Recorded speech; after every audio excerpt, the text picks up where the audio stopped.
This Morning Live. The resentencing hearing of Oscar Pistorius resumes in the Pretoria High Court today. He returned to court yesterday following the Supreme Court of Appeal's decision to overturn his culpable homicide conviction and replace it with one of murder.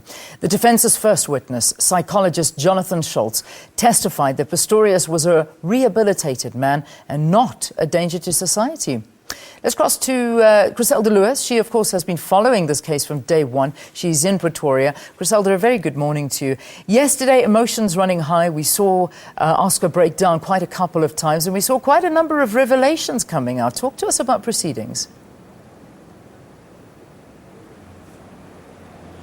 Well, absolutely, Leanne. We saw the defence yesterday put its first witness in mitigation of sentence on the stand, Professor Jonathan Scholtz. You would remember that Professor Scholtz was one of the team of doctors who had examined Oscar Pistorius when he was sent to the Vescopi psychiatric facility.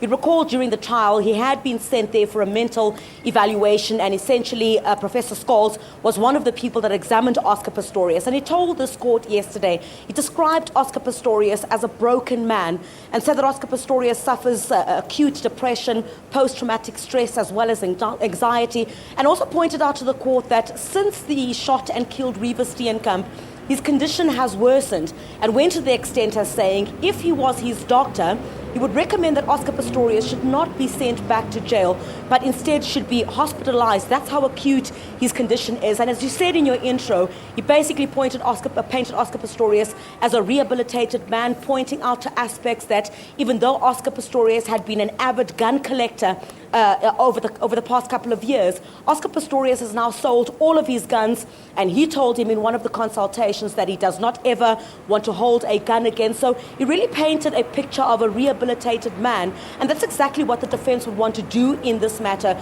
to prove that Oscar Pistorius is a changed man, he's learned his lesson, and that he's served enough time in jail. Of course, you'd remember that he served just a day less than a year in the Kgosi Mampuru prison, but then again, we were not expecting the state to take that lightly. We saw really the state tear into the testimony of Professor Scholtz. You know, Gerrie now basically saying that to date, Oscar Pistorius has never taken responsibility for shooting and killing Reeva Steenkamp, and has never, not really apologized, but never taken responsibility, has not shown remorse as well for what happened on that fateful day back in 2013.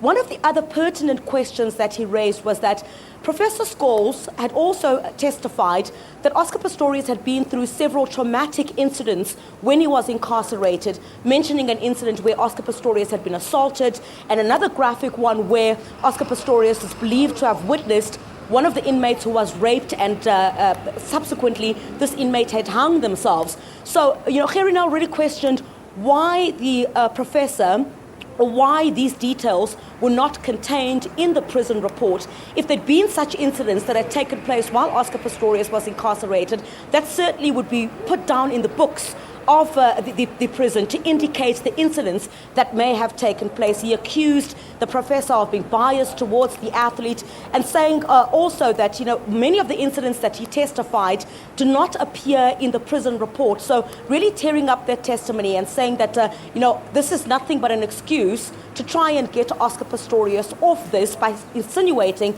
that he should instead be hospitalized and not be given the 15 years that the state wants. Well, it's going to be that was a very interesting day and lots of revelations, and you could see that certainly Gerrie was on fire yesterday when he was cross-examining. Well, today I know that there's going to be a lot more taking place in court today. In fact, the story is that there's going to be a representative of a charity organisation who's expected to take the stand to testify. We'll talk to Chriselda about that in our next crossing. That's Chriselda Lewis, and she, of course, is following that case in Pretoria for us this morning. Another case